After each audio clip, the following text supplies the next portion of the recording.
दिनों की शाम होने वाली थी। आसमान में काले घने बादल ऐसे छा गए थे जैसे दिन में ही रात हो गई हो। ठंडी हवाएं चल रही थीं और बिजली कड़क रही थी। माधव अपनी पुरानी लकड़ी की रेहड़ी को धकेलता हुआ चौराहे की तरफ जा रहा था। माधव बहुत गरीब था। उसके पास बस यही एक ठेला था जिससे वो पाव भाजी बेचकर अपना गुजारा करता था। उसके घर की छत कच्ची थी जो हर बारिश में टपकने लगती थी। हे भगवान, आज बस बारिश ना हो। अगर आज भाजी नहीं बिकी तो कल तक सब खराब हो जाएगा। घर में राशन भी खत्म हो चुका है। सुमित्रा इस उम्मीद में होगी कि आज कुछ पैसे लेकर आऊंगा तो घर का चूल्हा जलेगा। जैसे ही माधव ने चौराहे पर अपना ठेला लगाया वैसे ही मोटी मोटी बूंदें गिरने लगी। देखते ही देखते बहुत तेज बारिश शुरू हो गई। लोग अपनी अपनी दुकानों के शटर गिराकर घर जाने लगे। तभी माधव ने जल्दी से एक फटी हुई पन्नी निकाली और अपनी पाव भाजी को बचाने के लिए उसे ढक दिया। वो खुद तो भीग रहा था पर उसे चिंता अपनी भाजी की थी। तभी गांव का एक आदमी बिरजू, जो माधव के ठेले के पास से जा रहा था, उसने माधव से कहा, अरे माधव, ये क्या कर रहे हो? ऐसी आफत वाली बारिश में कौन बाहर आएगा तुम्हारी पाव भाजी खाने? घर जा भाई, वरना बीमार हो जाएगा। बिरजू भाई, गरीब को बीमारी से ज्यादा भूख का डर लगता है। आज दिन भर से 1 रुपए की भी बोहनी नहीं हुई है। अगर खाली हाथ घर गया तो सुमित्रा को क्या मुंह दिखाऊंगा। बारिश और भी तेज हो गई। वो एक पेड़ के नीचे खड़ा होकर बस आसमान की तरफ देखने लगा। उसकी आंखों में आंसू थे और दिल में डर। रात के 8 बज गए थे। बारिश थोड़ी धीमी हुई थी लेकिन हर तरफ सन्नाटा था। माधव ने सोच लिया था कि आज का दिन उसके लिए खराब गया। अब घर लौट जाना चाहिए। वो अपना सामान समेट ही रहा था कि अचानक एक बड़ी सी कार कीचड़ उछालती हुई आई और सीधे माधव के ठेले के पास आकर रुक गई। उस कार से एक साहब बाहर उतारते हैं और कहते हैं, ओ भाई, क्या कुछ खाने को मिलेगा? हम लोग शहर जा रहे थे लेकिन आगे का रास्ता बंद है। बहुत जोर की भूख लगी है। जी साहब, भाजी तो तैयार है, बस पाव गरम करने की देर है। आप 5 मिनट रुकिए, मैं अभी देता हूँ। अरे भाई जल्दी करो, इस ठंड में कुछ गर्मा गर्म मिल जाए तो जान में जान आए।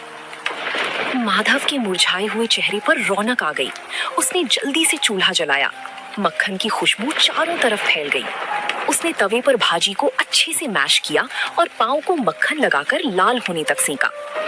गर्मा गर्म धुआं निकलती पाव भाजी देखकर उन मुसाफिरों की भूख और बढ़ गई। जिसके बाद माधव गर्मा गर्म पाव भाजी की प्लेट सजाकर साहब को देता है। लीजिए साहब, गर्मा गर्म पाव भाजी खाइए। जिसके बाद साहब जैसे ही पाव भाजी का एक निवाला खाते हैं तो माधव से कहते हैं, वाह भाई, क्या स्वाद है। हमने शहर के बड़े होटलों में खाया है पर ऐसी चटपटी भाजी कहीं नहीं मिली। तुमने तो कमाल कर दिया। सच में यार, इस बारिश में इसका स्वाद दुगना हो गया है। भाई 2 प्लेट और लगाओ। माधव की मेहनत रंग लाई। उन लोगों ने भर पेट खाना खाया। जब पैसे देने की बात आई तो साहब ने खुश होकर माधव को 2000 का नोट थमा दिया। साहब, ये तो बहुत ज्यादा है। मेरे पास तो छुट्टी भी नहीं है। रख लो भाई, इस मुसीबत में तुमने हमें खाना खिलाया, ये उसके लिए छोटा सा इनाम है। खुश रहो। गाड़ी वहां से चली गई। तभी माधव ने उस नोट को अपने सिर से लगाया और भगवान का शुक्रिया किया। वो जल्दी जल्दी अपना ठेला लेकर घर की तरफ भागा। उसे लग रहा था जैसे आज वो दुनिया का सबसे अमीर आदमी है, पर उसे नहीं पता था कि गांव का ही एक लालची आदमी राजेश ये सब छिपकर देख रहा था और उसके मन में जलन पैदा हो रही थी। राजेश गांव में एक छोटी सी किराने की दुकान चलाता था, लेकिन उसका दिल बहुत छोटा था। जब उसने देखा कि कल रात माधव ने एक ही बार में 2000 रुपए कमा लिए तो उसके पेट में वो बात पच नहीं पाती। वो सोचने लगा कि अगर ये गरीब पाव भाजी वाला ऐसे ही पैसे कमाने लगा तो कल को ये मेरी बराबरी करने लगेगा। जिसके बाद उसने अपने चेले से कहा, देख रहा है कल्लू, कल तक जिसके पास नमक खरीदने के पैसे नहीं थे, आज उसके ठाठ देख। ये शहर वाले भी पागल है, कहीं भी रुककर कुछ भी खा लेते हैं। हमें कुछ ऐसा करना होगा कि इसकी दुकान पर कोई कदम भी ना रखे। शाम को फिर से हल्की हल्की बूंदाबांदी शुरू हो गई। माधव अपनी भाजी तैयार कर रहा था। तभी राजेश अपने 2-3 साथियों के साथ वहां पहुंचा और जानबूझकर शोर मचाने लगा। अरे छी छी माधव, ये कैसी बदबू आ रही है तेरे ठेले से? इस भाजी में सब्जियां सड़ी हुई इस्तेमाल कर रहा है क्या? कल रात शहर वालों को तो ठग लिया और अब हमें बीमार करने का इरादा है क्या? नहीं राजेश भैया, ये आप कैसी बात कर रहे हैं? सुमित्रा ने सुबह ही मंडी से ताजी गोभी और मटर लाकर दिए हैं और अपने ठेले पर सफाई का पूरा ध्यान भी रखता हूँ। अरे चुप कर, सबको दिख रहा है कि तू बारिश के गंदे पानी में पाँव सेक रहा है। गांव वालों सुन लो, अगर माधव की पाव भाजी खाई तो पेट खराब होना पक्का है। कल रात जो लोग खाकर गए थे, सुना है उनकी तबीयत बिगड़ गई है। राजेश की बात सुनकर जो एक दो लोग आने वाले थे वो भी ठिठक गए। गांव में अफवाह आग की तरह फैलती है। माधव सफाई देता रहा, लेकिन राजेश ने वहां इतना हंगामा किया कि लोग डर के मारे दूर हटने लगे। माधव का दिल टूट गया। उसे समझ ही नहीं आ रहा था कि बिना किसी गलती के उसे ये सब क्यों झेलना पड़ रहा है। अगले 2 घंटे तक माधव खाली बैठा रहा। बारिश तेज होने लगी थी और राजेश दूर खड़ा ये सब देखकर हंस रहा था। तभी अचानक वही गाड़ी फिर से आकर रुकी जो परसों आई थी। गाड़ी से वही साहब बाहर निकले, लेकिन आज उनके साथ उनकी पत्नी भी थी।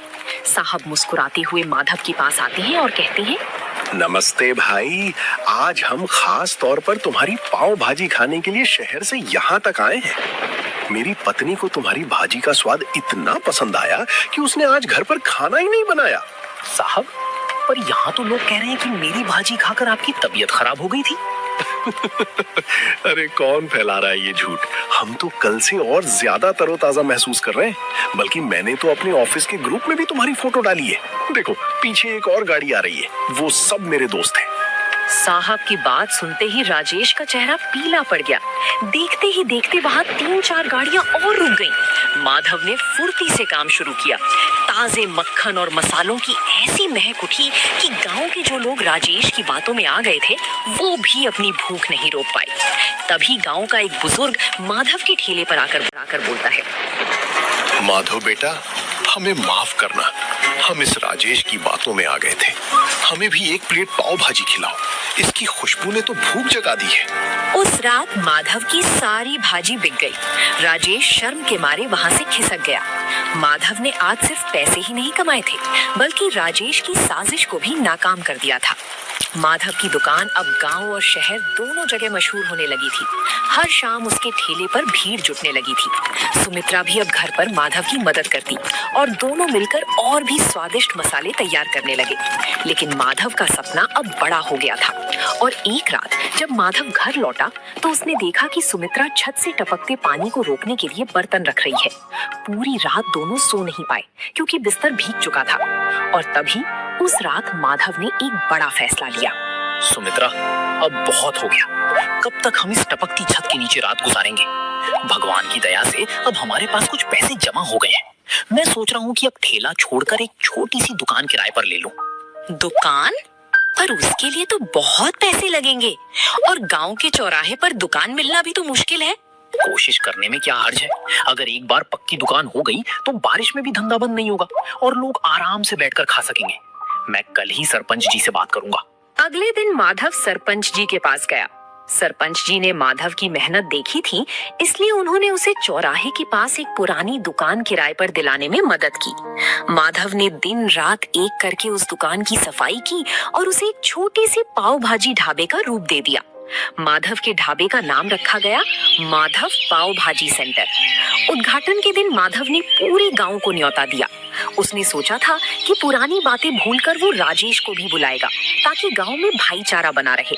जिसके बाद माधव राजेश की दुकान पर जाता है और कहता है, राजेश भाई, आज मेरी छोटी सी दुकान का उद्घाटन है, आप जरूर आना, मुझे बहुत खुशी होगी। बड़ा आया दुकान खोलने वाला। 2 दिन क्या शहर वाले रुक गए, तू तो अपने आप को राजा समझने लगा।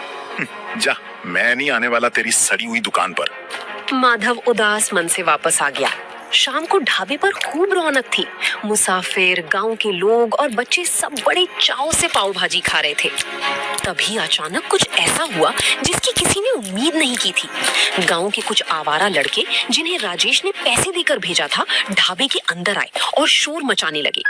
और एक लड़का जानबूझकर प्लेट नीचे गिरा देता है और कहता है, अरे ये कैसी भाजी है? इसमें तो कंकड़ पत्थर है। तुम लोग हमें बीमार करना चाहते हो क्या? माधव सन्न रह गया। उसे पता था कि भाजी उसने खुद छानी है, उसमें कंकड़ हो ही नहीं सकते। लेकिन वो लड़के इस बात को लेकर दुकान का सामान बाहर फेंकने लगे, जिसके कारण दुकान का पूरा माहौल खराब हो गया। तभी भीड़ में से एक कड़क आवाज आई, रुको, ये क्या बदतमीजी है।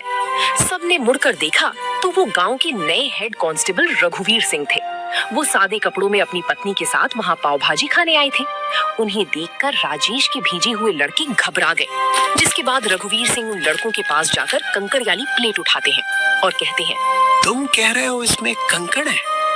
जरा मैं भी तो देखूं। हाँ, अरे ये कंकड़ तो ऊपर से डाले गए लगते हैं, क्योंकि इस कंकड़ पर भाजी का मसाला भी नहीं लगा है।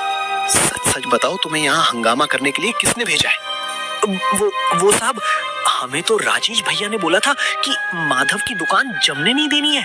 उन्होंने हमें पैसे दिए थे। ये सुनते ही वहां खड़े गांव वालों में कानाफूसी शुरू हो गई। सबको समझ आ गया कि माधव बेकसूर है, जिसके बाद रघुवीर सिंह ने उन लड़कों को डांट कर भगा दिया और माधव से कहने लगे, माधव भाई, डरो मत। तुम्हारी ईमानदारी ही तुम्हारी सबसे बड़ी ताकत है।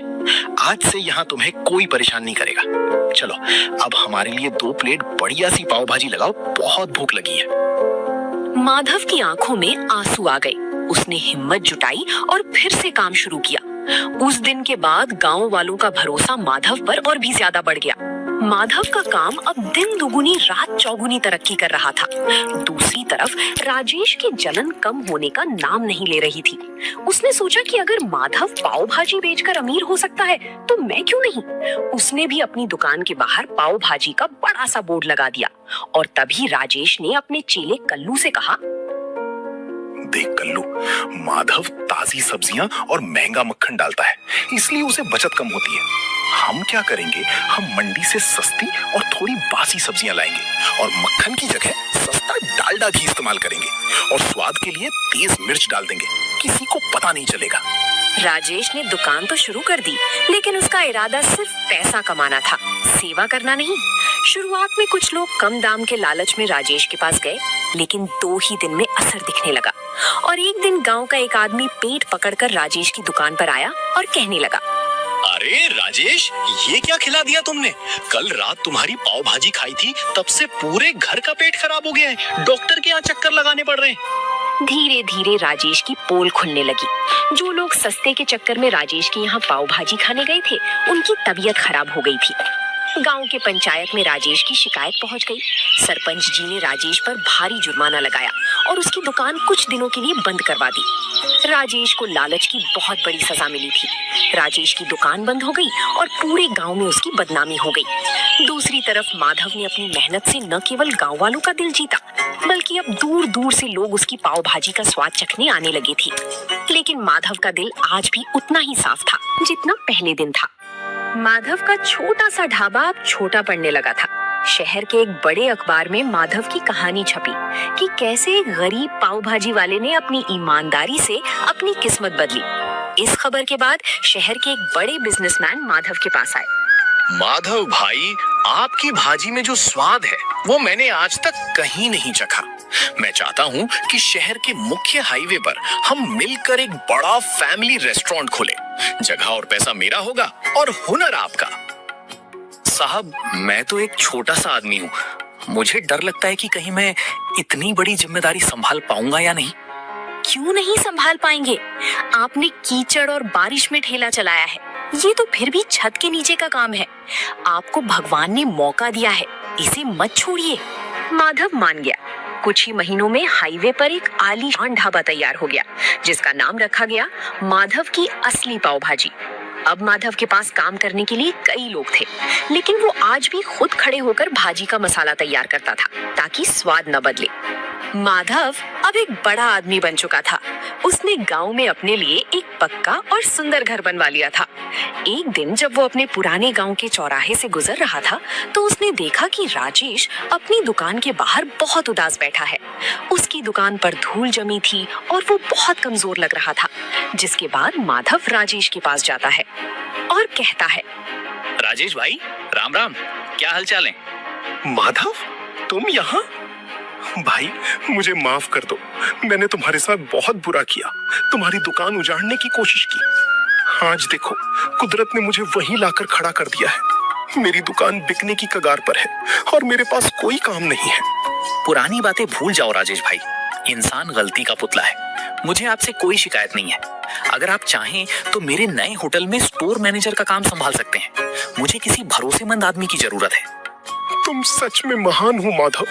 मैंने तुम्हें गिराना चाहा और तुम मुझे सहारा दे रहे हो। मैं वादा करता हूँ अब कभी लालच नहीं करूंगा और पूरी ईमानदारी से काम करूंगा। माधव ने राजेश को गले लगा लिया। गांव वाले ये देखकर दंग रह गए कि कैसे एक गरीब पाव भाजी वाले ने न केवल गरीबी को हराया बल्कि अपने दुश्मन को भी अपनी अच्छाई से जीत लिया। माधव की कहानी हमें सिखाती है कि बारिश चाहे कितनी भी तेज हो, अगर इरादे पक्के हों तो सूरज जरूर निकलता है। तो